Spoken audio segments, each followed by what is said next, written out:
Zaburi ya 55. Zaburi iyahimbiwe umutware w'abaririmbyi babwira inanga. Ni zaburi ya Dawidi yahimbishijwe ubwenge. Mana, tegera ugutwi gusenga kwanjye, ntiwirengagize kwinginga kwanjye.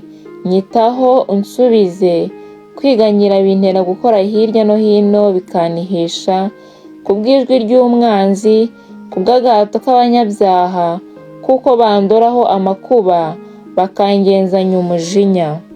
Umutima wanjye urambabaza cyane, ubwoba bwinshi bunguyeho nk'utinya urupfu. Gutinya no guhinda imishyitsi bingezeho, gukangarana kurambiranije. Ndavuga nti icyampa nkagira amababa nk'inuma, mba ngurutse nkaruhuka. Dore mba ndorongotaniye kure, nkarara mu butayu. Mba mpungiye vuba mu buhungiro, nkikinga umuyaga w'ishuri n'umugaru. Mwami, ubamire uyoberanye indimi zabo, kuko nabonye urugomo no kurwana mu mudugudu. Ku manywa na nijoro bigendagenda hejuru y'inkike zawo, kandi gukiranirwa n'igomwa biri hagati yabo. Gukora ibyaha kuri hagati yabo, agahato n'uburiganya ntibiva mu nzira zo muri bo. Si umwanzi wantutse, mba narabashije kwihangana, cyangwa uwanyangaga si we wanyirase hejuru, mba naramwihishe.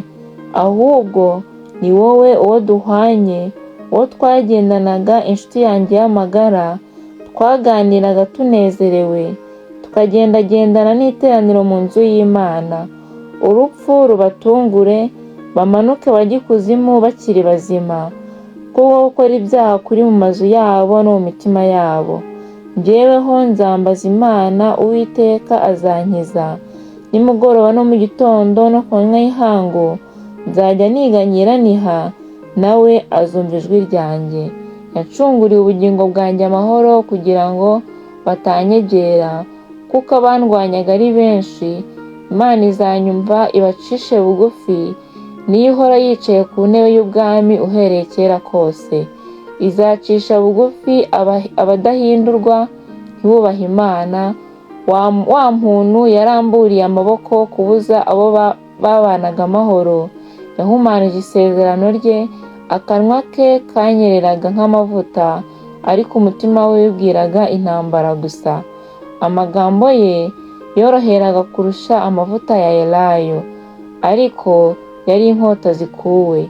Ikoreze Uwiteka umutwaro wawe, nawe azakuramira. Ntabwo azakundira umukiranutsi kunyeganyezwa, ariko wowe Mana uzamanurira mu rwobo rw'irimbukiro.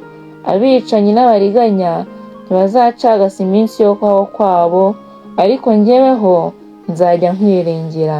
Haleluya.